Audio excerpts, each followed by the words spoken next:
up, everyone? I'm Lachlan Jafunk. And my name is Chris, aka Fabich. And welcome to our masterclass on Back to Life. This is the first time we've ever done this, so we've got a little bit of a ghetto setup right now with the iPhone recording the screen. Yes. But yeah, hopefully we're going to try to post some screenshots as well, so it's still useful for producers, be able to see everything. And yeah, let's get into this. So we made this track. What was it? 2017 or 18?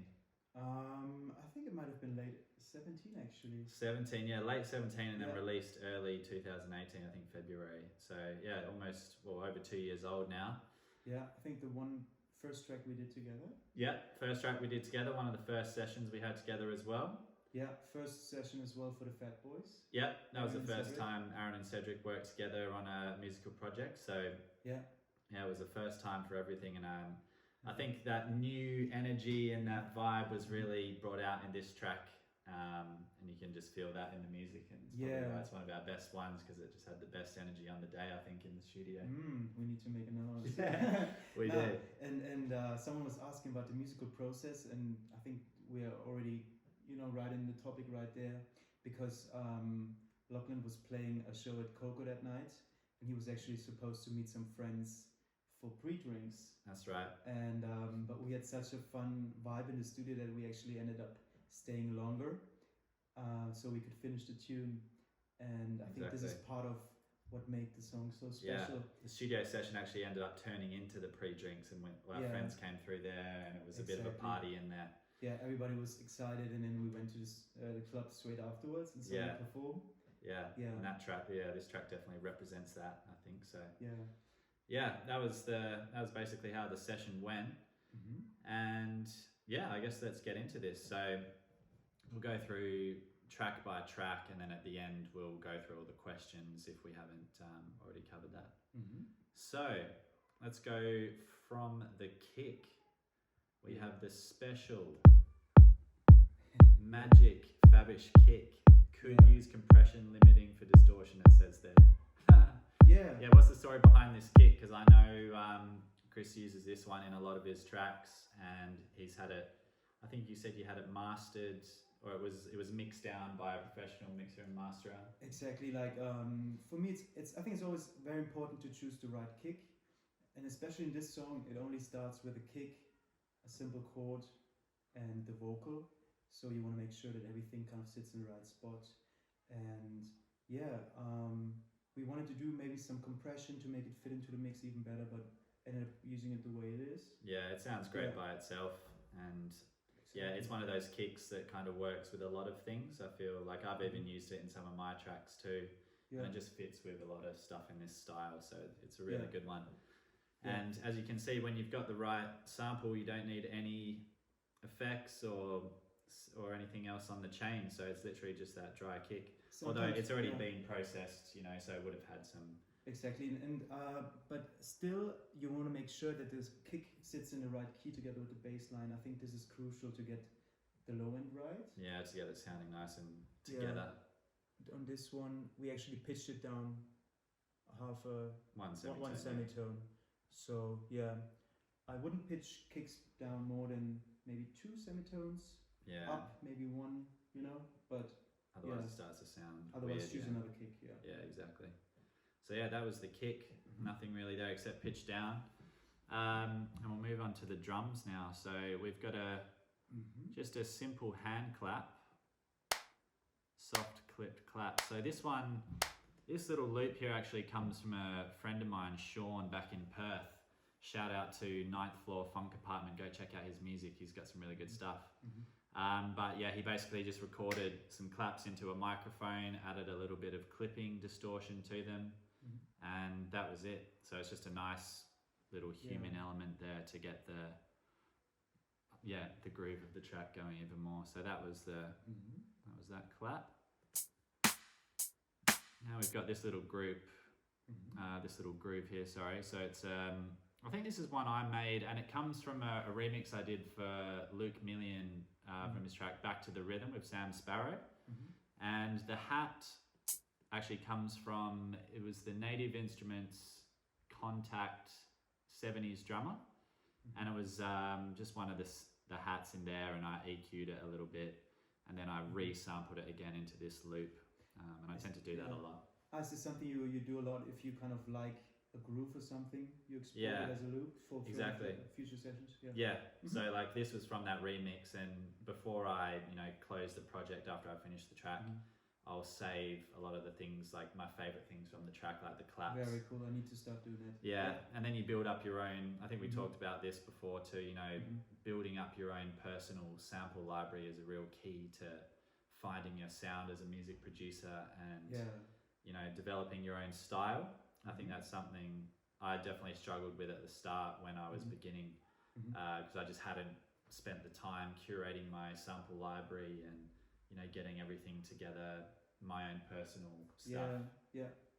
So nice. This was from that track, and then that doesn't have anything on it. This has it's just a little hat there again. I think it actually comes from the end of this loop. So yes, that is the claps. Now we've got the shaker. Which starts in the verse already, right? Yeah, so this is in pre-hook. Still the verse. Yeah, so this is in the, I guess you call this the verse, yeah. So it's just a shaker again from my, this is the DSC Dalton sample collection. So it's just a shaker. I think it actually comes from Vengeance somewhere, and then I put some distortion and stuff on it, and I resampled it again. So that's that. Then also in this section we have the little hi-hat groove, and that comes from the Addictive Drums. The modern soul and R&B kit there, and all I've done is a little bit of a little bit of saturation again from the FabFilter Satin plugin. So I've just taken most of the mids, the lower mids out, and the bass, and added some sizzle in the treble and the real high range stuff. Yeah. And it just makes it so much brighter. Like if you listen to that mix without the satin, it sounds kind of muffled, doesn't it? Yeah. Doesn't fit in with that other shaker. It doesn't kind of match the tone of the other shaker. And a lot of the time, that's how I'm choosing my samples, is I'm trying to match the tone of them, this, like the really dark hi-hat sound doesn't go with the bright shaker, so I'm thinking in my mind, okay, how do I make that brighter? How do I get it to match and complement the other parts of the track? Nice. That was the thought process there. And then in between those two, we got the other shaker. That's even brighter, I think, than this one. It's just a bit louder too. So I think it's the same shaker with a bit of FabFilter Satin on it. Again, same principle. In Super the bright. pre-chorus. Yeah, that continues on again into the drum. And also we have the open hi-hat there. Yeah. That's from a Selection kit. Oh, nice. Just a nice electronic sounding thing there. Not much. Just I added some width to that as well. Just to give it some stereo width. I think I got that technique from Disclosure actually in their first album, Settle. They have these really wide hi-hats, and I just copied it off that basically. That's me and Chris have also had this chat, a lot of the stuff we do it's always borrowed from something, or the idea is always from something else, and then you just apply that idea to your own music.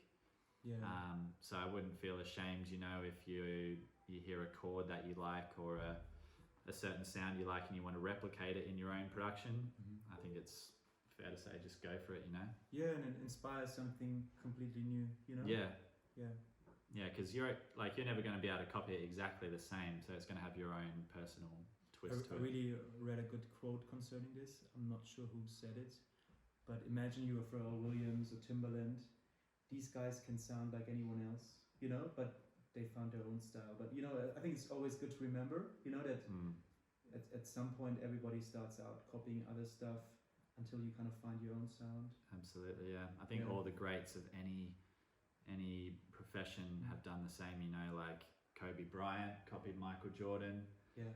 Pharrell, he always loved Tribe Called Quest, and he would go back to Bonita Applebaum, I think, and he loved the chords in that, so he wanted his chords to sound like that.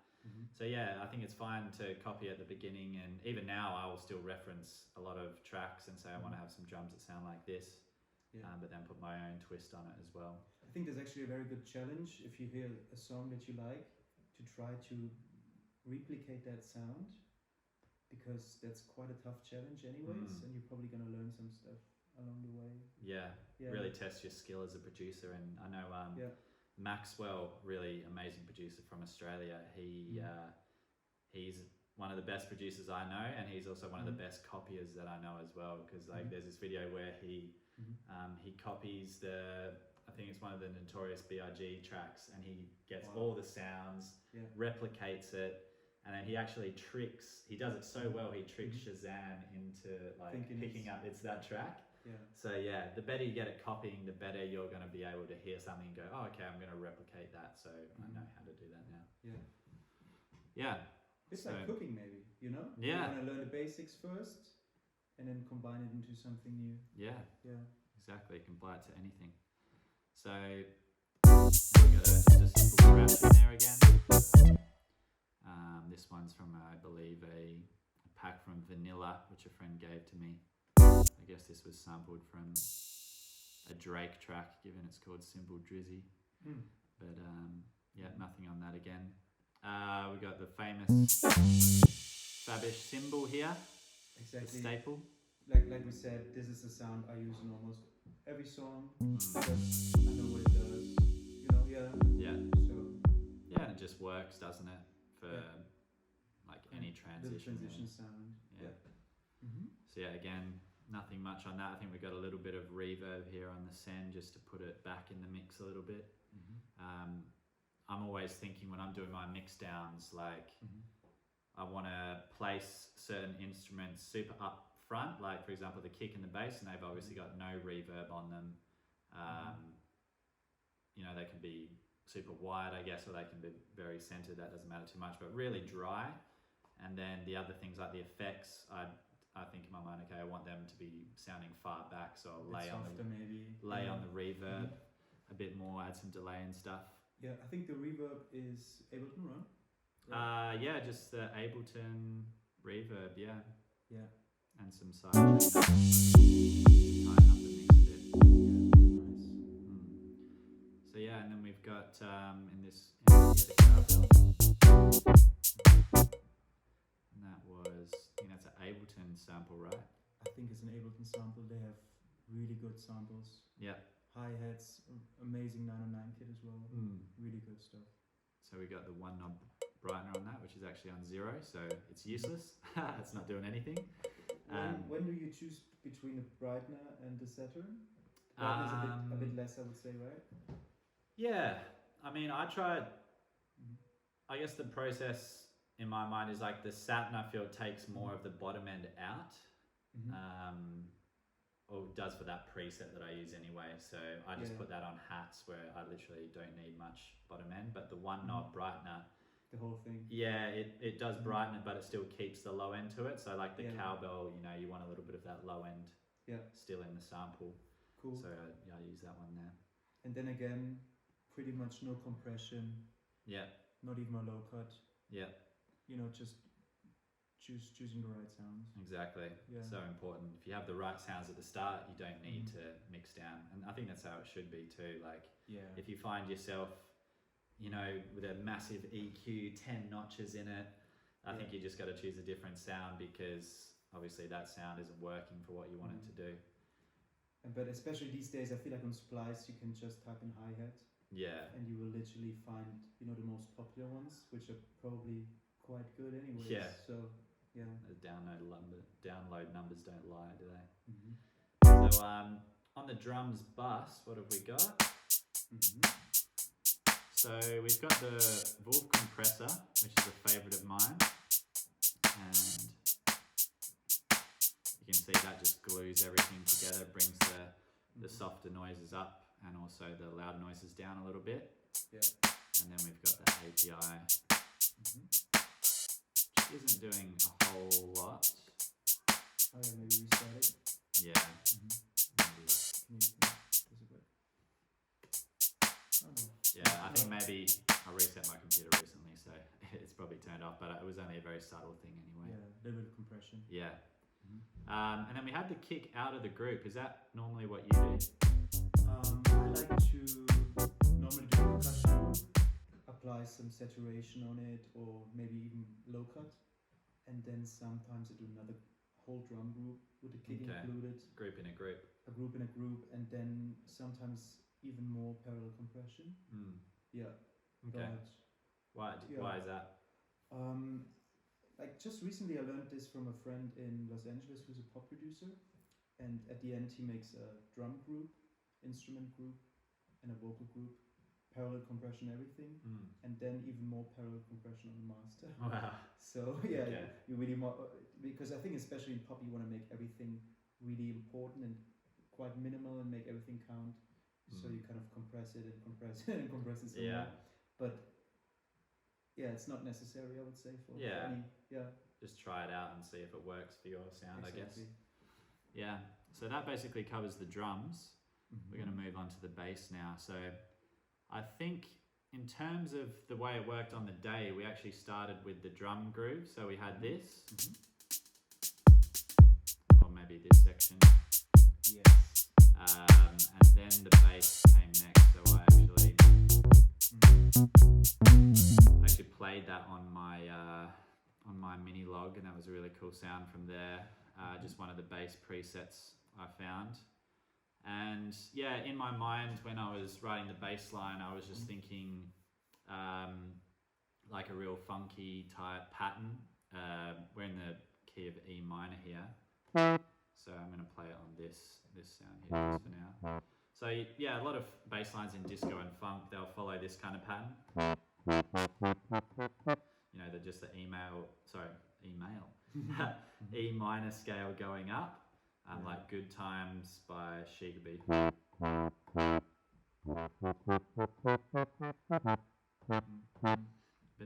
You know? Yeah. So this is the same sort of pattern, but just my own variation of it. So it's like, what have we got?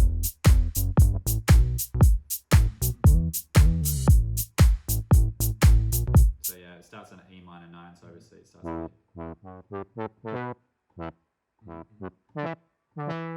and then A, and then the B chord is at the end. A little slide. Yeah, and then a little slide down at the end. So yeah, I was just thinking of like a funky disco-inspired bass line, but with a synth to give it that modern feel.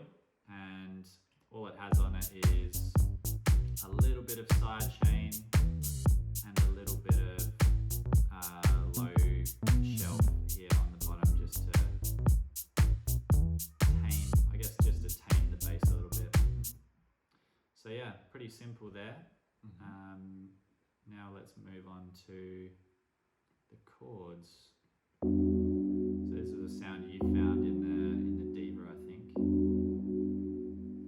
It's called the HS Childhood, just in the Polysynths presets. Yes, one of our favorite synths, I would say. Yeah, Diva, definitely. It's just for a VST, it's got a really nice warm analog feel.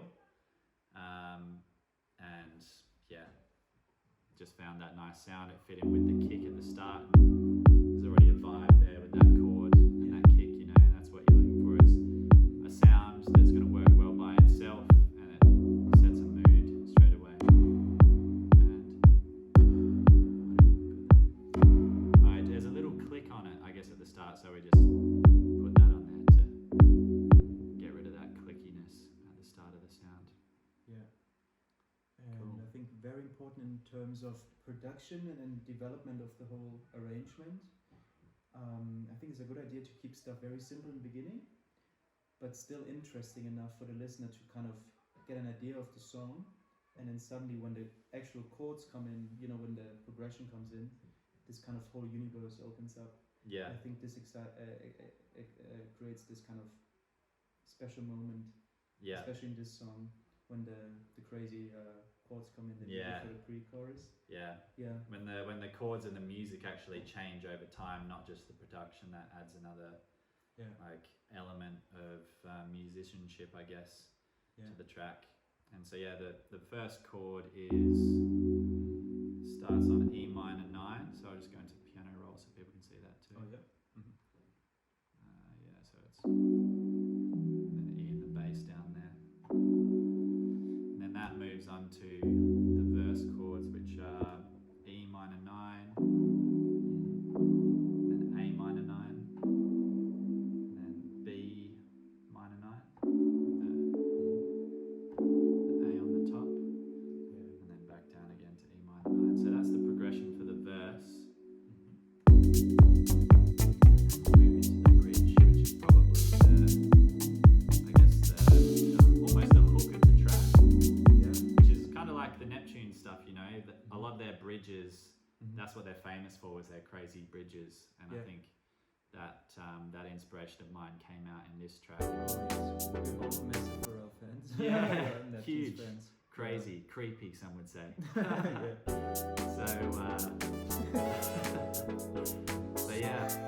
The bridge chords, we have 3 different parts playing that, and they're all playing the same progression but slightly different parts. So this one's got up an octave.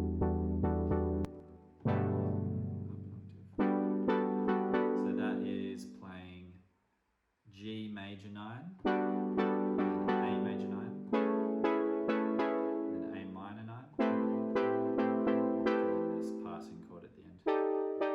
And some suspension, some tension. Yeah, exactly. That last chord is really tense, and it sort of begs to be resolved back into that the E minor 9. So that's from the Diva. So I'll show you the patch as well. So that's the Steely Pan patch. Pretty sure it's just straight preset again from Synths in Diva. Didn't change much there. Just added a compressor because later in the track here, where it opens up,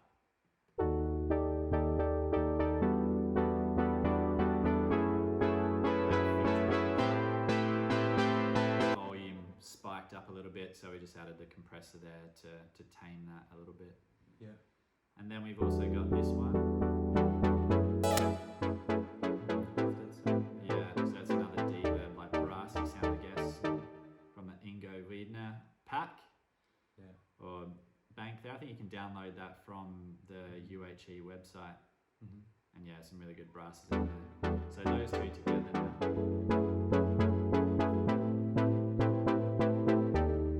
They sort of work nicely.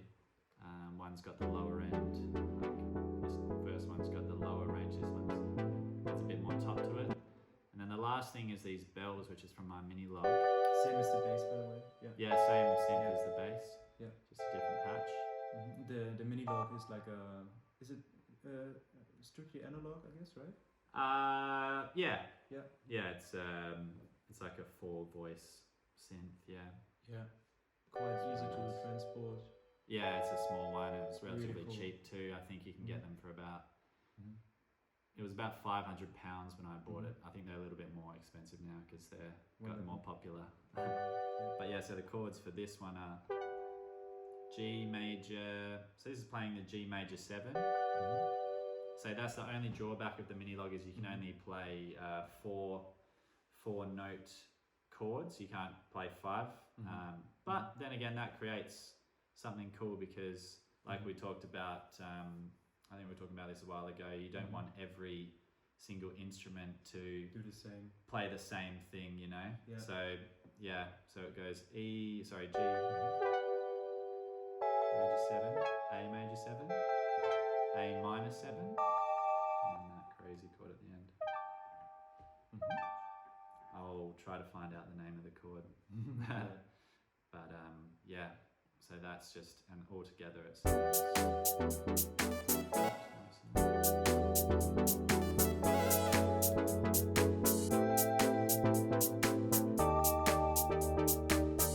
you're ready for the drop. Hey. Sounds this stuff. drop are also from the Diva. Let's check out the preset there. Steely Pan again. Yeah. Same one. What a patch. So I think we took, if there was any reverb on it in the patch, we've taken it off. Yeah, we took the plate reverb off. Bit of chorus, yeah. Yeah. Little bit of chorus in the patch too. Pro Q doing nothing. I think again that was my computer, but we low cut it. Probably low cut. Yeah. Make room for the bass, yeah. Yeah. And then we side chained it a little bit to the kick. Not a whole lot. Just to make it fit in and groove a bit more. Again, the brightener. One brightener. Just to add some top into it. Makes it a bit more in your face as well. Yeah. Yeah. And quite interesting, like normally I spread my pads quite a bit, but actually in this one it's dead on in the middle, you know? But yeah. I think the chorus, I guess, makes it a bit wider. Yeah. But yeah, it really like, stuff differs really, right? Yeah, from track to track. Yeah. Cool. So that's the drop. It's quite simple, just a chord, a bass, and the drums, and then of course the vocals, which we'll get to later. Next up, we got these bells in the breakdown here.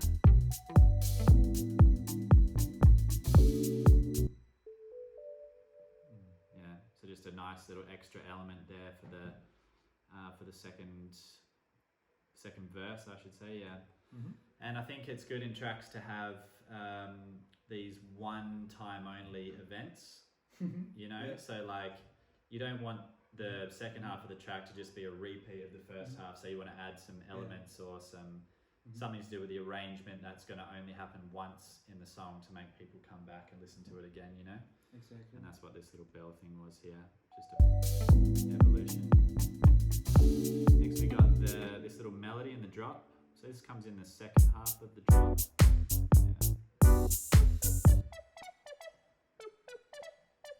Mini log again. Yeah, that was from the mini log. Just like with a bit of attack on the filter to give it that wow wow wow kind of sound, and then a simple delay to make it wide again, just to get it out of the center and give it its own place away from the bass and the kick and everything. The vocal, yeah. And a little bit of reverb there, again, just to push it back in the mix a little bit so it's not conflicting with the chords and the bass that are already right in your face. So, yeah, and that just mimics the bass line, almost same kind of melody. And I guess that reinforces the idea of the bass too, kind of makes it more memorable in a way, had to have that thing repeating over the top. Yeah. And a little lead here as well. Over the top of the bridge, it comes again. Yeah, the mini log, yeah, another sound in there. Yeah. I think this, when we made this, I just bought the mini log, so I was just using it in every single thing, you know, trying to get my money's worth from it, and I still use it in every track today, so it was a really good buy.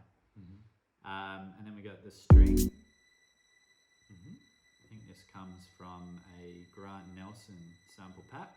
Yeah. And we just use that in the second bit of the second half of the verse, yeah. Just to build tension, I guess. Is that when you'd use that string? Yes, I use that a lot actually. I feel like if there's one note, it kind of it sets almost like a narrative for the whole song to move around it, and it keeps the listener in a certain place, and then when it goes away again, it opens up. I don't know. Maybe it's more of a subconscious thing. Yeah, it's like an atmospheric thing as well. Yeah. Just almost like ear candy, I guess. Has this kind of nostalgic feel to it because it's a sample from probably some old record or maybe even an old like one of those keyboards. Yeah, like that thing you were showing me the other day.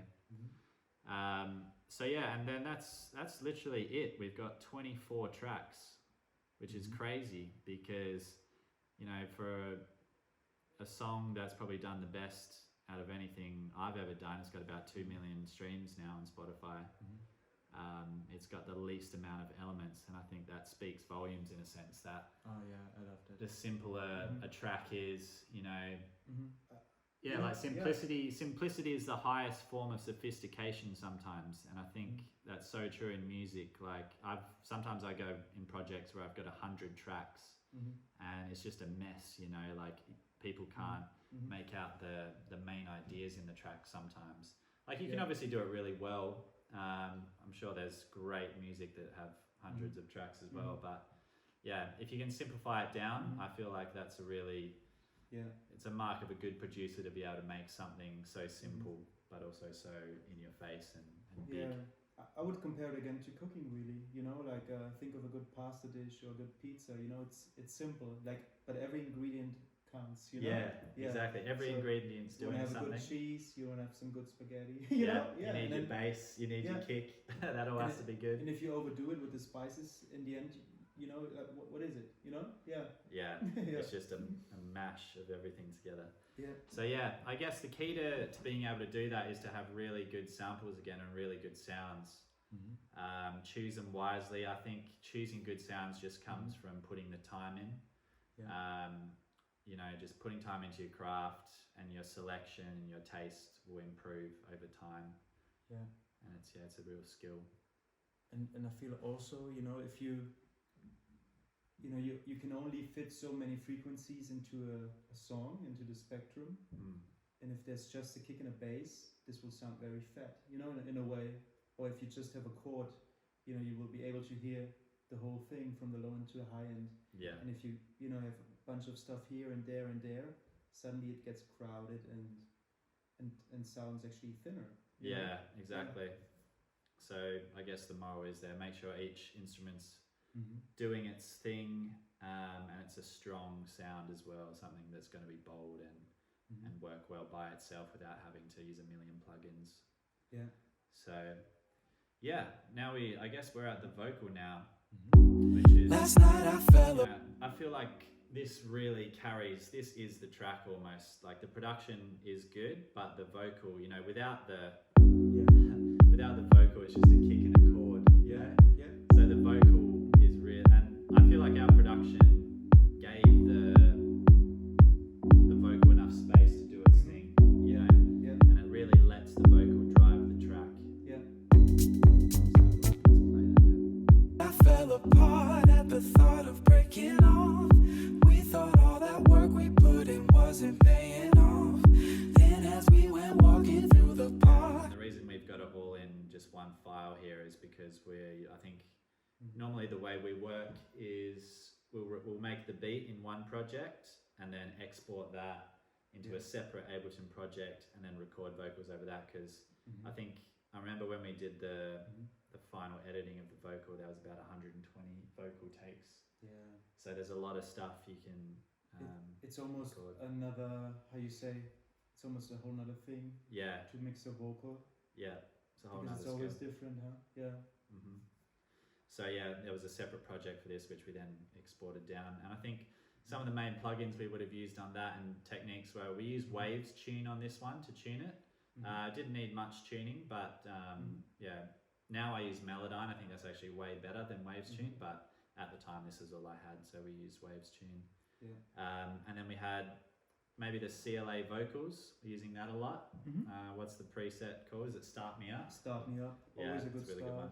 It's good just to get a vibe going, you know, when you're in the session you don't want to waste time, you know, tweaking every little thing on the vocal. You just want to get the ideas in there. Exactly. And I think it's also very important if you compare like making a beat to making a song, to kind of let the songwriters that are maybe sitting on the sofa, like trying to get a vibe, almost to never stop the session, always have something going on. So you don't want to stop the beat, change a hi-hat, right? Keep it moving the whole time. Keep the energy up. So CLA vocals, Waves Tune, Melodyne as well. That's probably better. And just really just choosing the right takes, making sure you're choosing the best takes for each part. We'll have to get Aaron and Cedric in at a later date to explain how they do their thing, because songwriting and singing, that's a whole different art form in itself, and they really smashed it on this track. So big ups shout out to the boys. Big ups FHAT, you know? Yeah. Amazing. Bring me back to life. Bring me back to life. So I think on the day we started, the first thing in terms of the vocal that came in was this. Last night I fell apart at the thought of breaking off. They wrote this amazing verse. Yeah. And then at the same time, that's when I was playing the bass and the chords in, and then came the bridge, and that was what really lifted the track when that Power stroke. that chord change comes in. Bring me back to life. Bring me back to life. So yeah, once we had that Bring Me Back to Life, that was really the hook of the track. Everyone knew it straight away, and that drove the rest of the production, I think. Yeah. So yeah, we'll have to do another session on vocals because that could take up another hour. Yeah. So yeah, anything else you want to add there? Otherwise, we can maybe get to the Instagram questions. No, then again, I feel like we had a bridge as well, but in the end, we decided, hey, keep it simple. Yeah. So left the bridge out. Yeah. Yeah, I guess the pre-chorus was kind of like a bridge. So. Yeah, exactly. Cool. So the questions we had from Young Franco: skincare routine. Any tips? Oh man, yeah, I love coconut products. Coconut products? Yeah. Okay. Yeah. I don't want to. I'm not a big believer of putting any plastics on the Okay. skin. What about you? I would say get into the sun, get some vitamin D. Yes. That's about the Sea only thing I water. do. I probably need to take care of my skin more, but.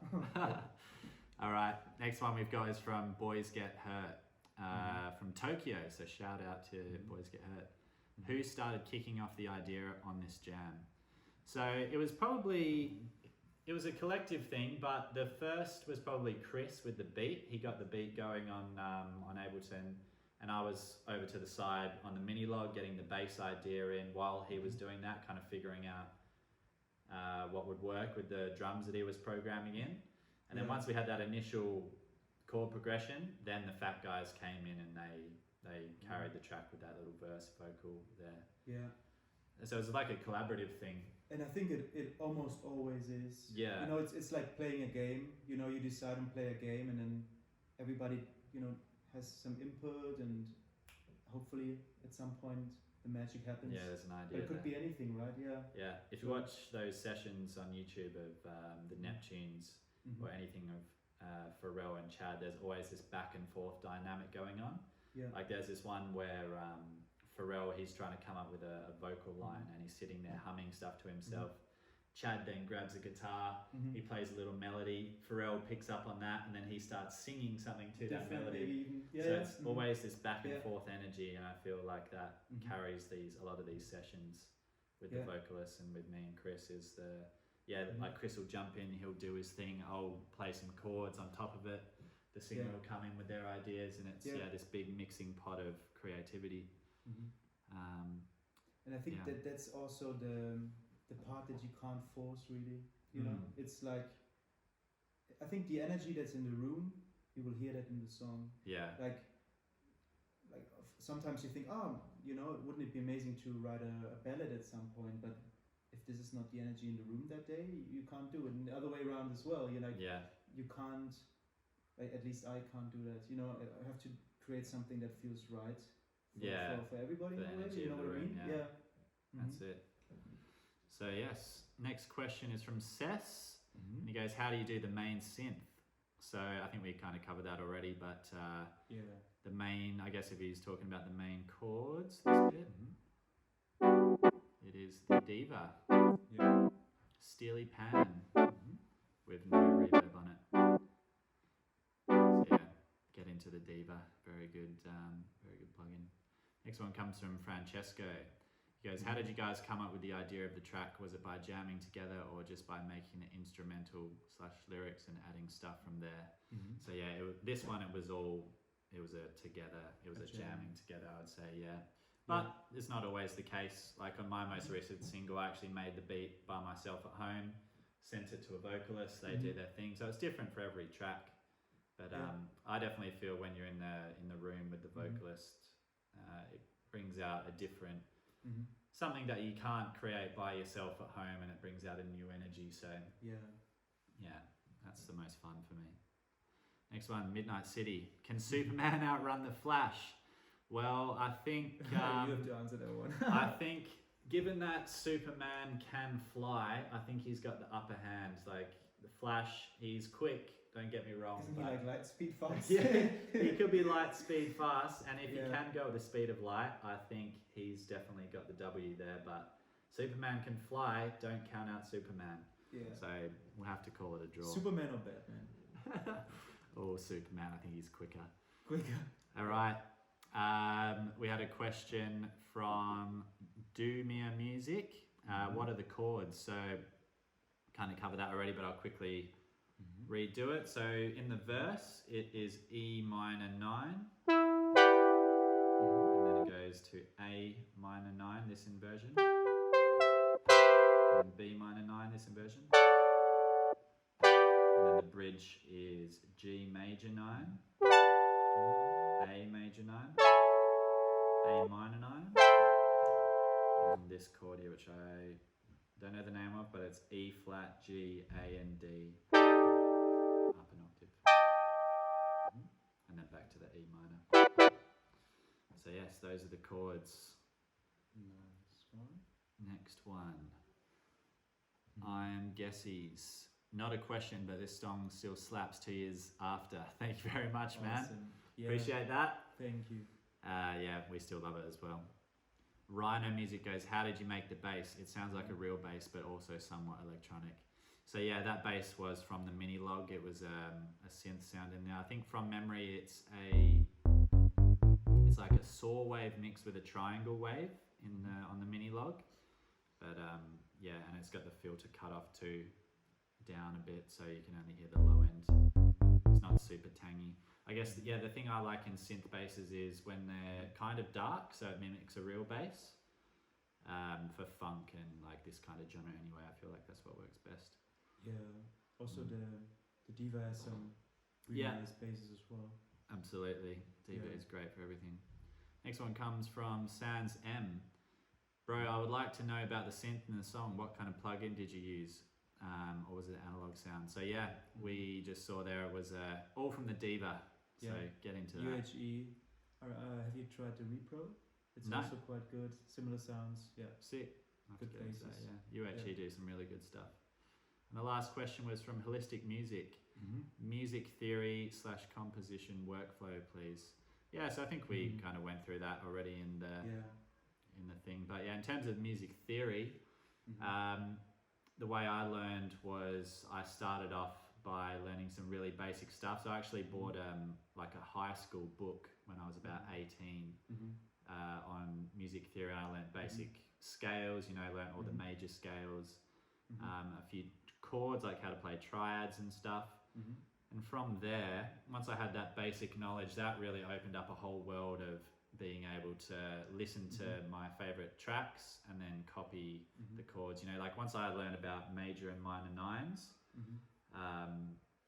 that allowed me to then just copy my favorite songs and figure out what they did, the chords they had, the bass lines, and use that in my own music. And I still do that today. I'll still go hear a track I like, find out the bass line, find out the chords, and replicate that in my own way afterwards. So I recommend that to anyone, just